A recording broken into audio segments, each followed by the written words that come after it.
Hello friends, Radhe Radhe. आप सभी लोग कैसे हैं? आशा करती हूँ कि हमारे लड्डू गोपाल जी की कृपा से आप सभी लोग अच्छे होंगे, स्वस्थ होंगे, मस्त होंगे।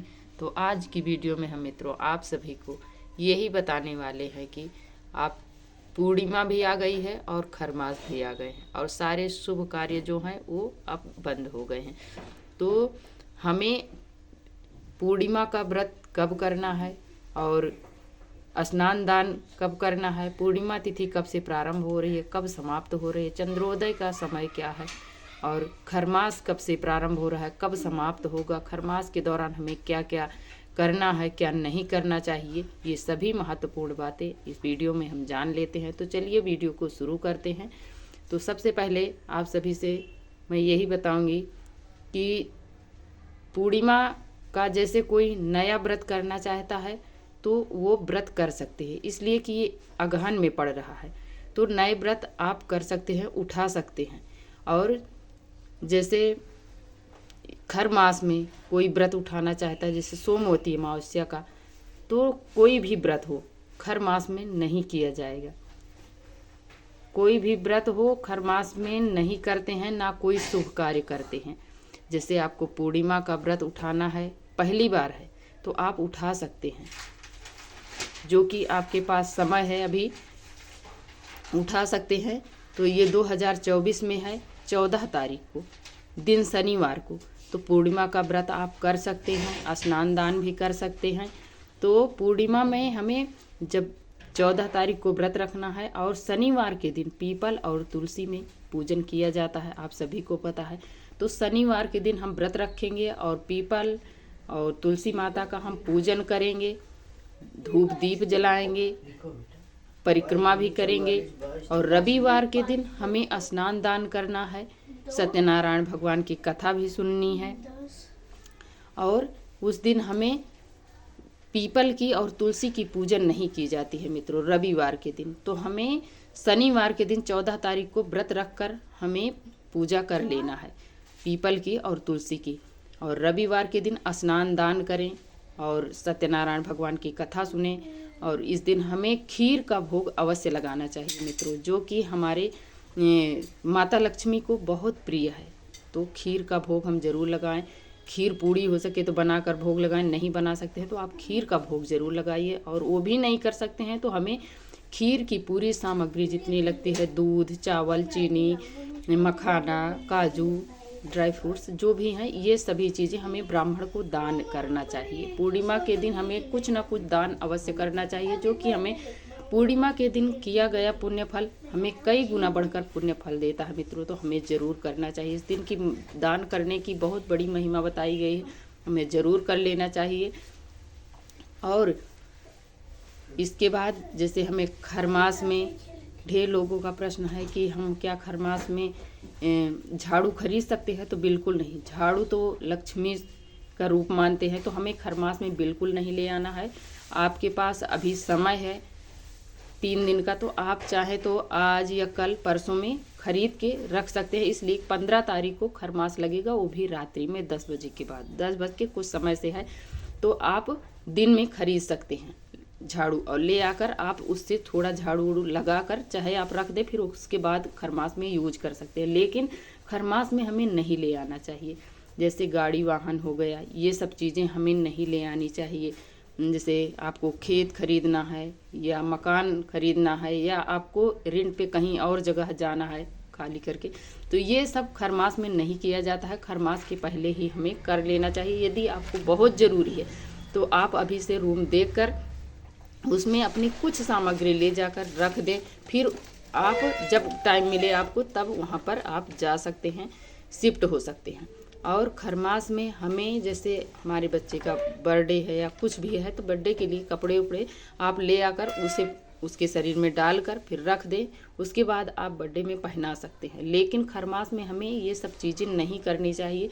जैसे सुहागिन औरतों के लिए है चूड़ी, बिंदी, महावर, ये सब चीज़, साड़ी, कपड़ा, हमें सुहाग की कोई भी चीज़ खरमास में हमें नई नहीं यूज करना चाहिए। जो हमारे पास यूज कर रहे हैं वही हमें यूज करना है।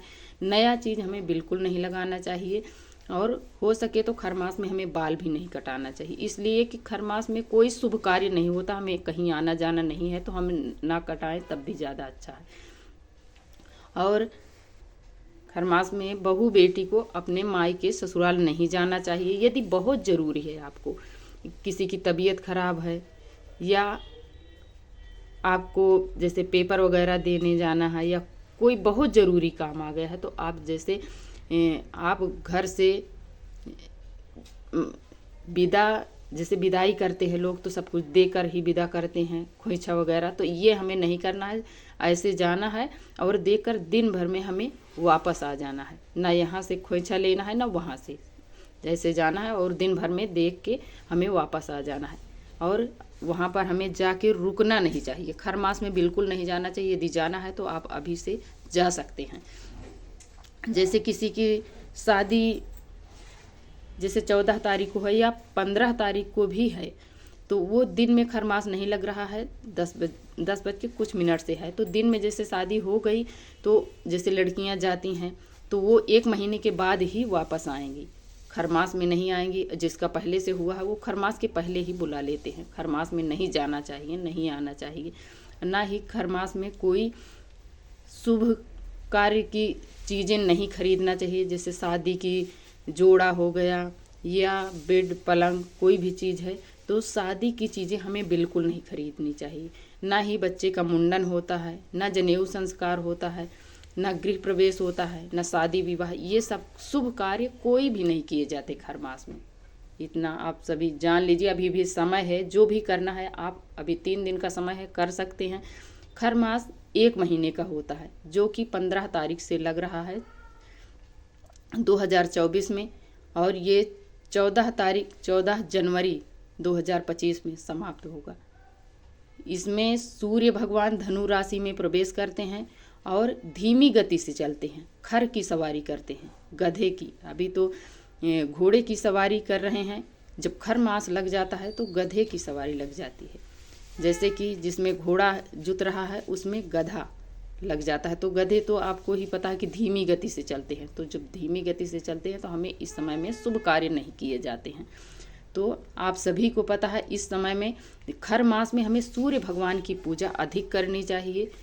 और जब भी सूर्य भगवान को हम पूजा करें, जल अर्घ दें, तो उसमें हमें लाल रंग का कुछ न कुछ जल में डालकर ही चढ़ाना चाहिए, जैसे गुड़ हो गया, लाल चंदन हो गया, कुमकुम हो गया, ये सब चीज़ डालकर हमें सूर्य भगवान को अर्घ देना चाहिए। इन समय में भगवान की सभी भगवान की जैसे हम रोज़ाना पूजा करते हैं, इसी प्रकार से हमें पूजा करना है। नॉर्मली पूजा जैसे हम रोज़ करते हैं, इस प्रकार से पूजा की जाती है। खर मास में सूर्य भगवान की अधिक पूजा की जाती है। आप सभी को पता है, जो सूर्य भगवान को मानते हैं, उनका व्रत रखते हैं, वो अधिक पूजा करेंगे। तो इस प्रकार से खर मास में पूजा की। और जैसे खर मास में कोई लोगों का प्रश्न है कि क्या हम जैसे बर्थडे वगैरह है उसमें हम पूजा सुन सकते हैं श्री सत्यनारायण भगवान का? तो हाँ, बिल्कुल सुन सकते हैं। भगवान की पूजा सब कुछ कर सकते हैं। आप अपने लिए जैसे ठंडी का टाइम आ गया है, स्वेटर लेना है या कंबल लेना है, कोई भी चीज़, रजाई लेना है, तो ये सब चीज़ अपने लिए यूज में ले सकते हैं। जैसे शादी वगैरह के लिए है तो आप नहीं लेना चाहिए, वो शुभ कार्य के लिए ले रहे हैं। तो यदि आपको लेना है तो आप 15 तारीख तक ले सकते हैं, नहीं तो इसके बाद फिर आपको 1 महीने के बाद लेना है। तो आप सब देख लें, अपने सभी कार्यों को समझ कर ही करें, इसलिए कि खर मास में जो भी कार्य किया जाता है वो आपको अच्छा फल नहीं देता है, आपको अपशगुन ही देगा। तो ढेर लोग हैं कि नहीं मानते हैं, कहते हैं हम कुछ नहीं मानते हैं, करते हैं मनमानी, और जब बाद में उन्हें दिक्कत परेशानी आती है तो फिर हर जगह दौड़ते हैं, डॉक्टर के पास दवा दुआ सब करते हैं। तो ऐसा हमें नहीं करना चाहिए, जानबूझ के बिल्कुल नहीं करना चाहिए। अनजान में सब भगवान माफ़ करते हैं। तो आज की वीडियो मित्रों यहीं तक है। यदि आप सभी को थोड़ी भी अच्छी लगे तो हमें लाइक सब्सक्राइब करना ना भूलें, और प्यारा सा कमेंट लिखकर हमें ज़रूर बताएं कि आज की वीडियो कैसी है। और वीडियो देखने के लिए आप सभी को बहुत बहुत धन्यवाद। राधे राधे। जय श्रीमन नारायण।